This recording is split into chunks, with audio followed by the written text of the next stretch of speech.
लागेपछि महिना साउनको फुर्सद छैन त यो छिमेकी बाहुनको फुर्सद छैन है फुर्सद छैन साउन महिना होइन के साह्रो भाउ खोजेको भाउ सधैँ पाइँदैन नि साउन महिना सधैँ आउँदैन नि आज मात्र 3 ठाउँमा धाउनु छ सोमबारे पूजा लाउनु छ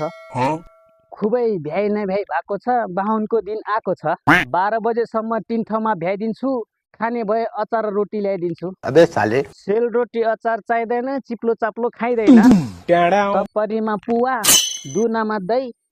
फलफुल आयो भने चाहिँ मलाई पनि है ल फलफुल भयो भने चाहिँ तिमीलाई खान दिम्ला स्याउ र सुन्तलाले तिम्रो टाउकोमा हान दिम्ला हेर न त्यहाँ बोलेको फेरि दिनभरि भ्याइ नभ्याइ लखर लखर हिँड्छन् हिजो आज दक्षिणा चाहिँ कति दिन्छन् आधुनिक बाहुन हो आधुनिकको अबे साले हिँड्छ स्कुटीमा गइन्छ सर्र मन्त्र पढिन्छ दिनभरि फर्र पैसो दक्षिणा कति आउँछ नभए को धाउँछ एउटै घरबाट 8-10 हजार आउँछ हेर त्यहाँ फुर्ती एउटा घरबाट 10-10 हजार आउला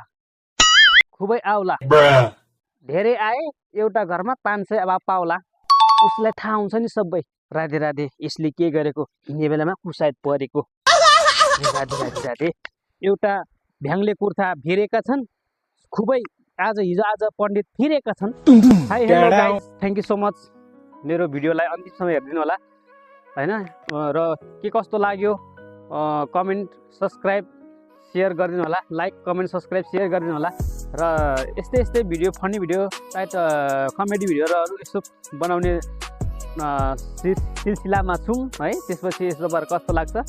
हेरेर मनोरञ्जन दिइदिनु होला थ्याङ्क यू सो मच धन्यवाद।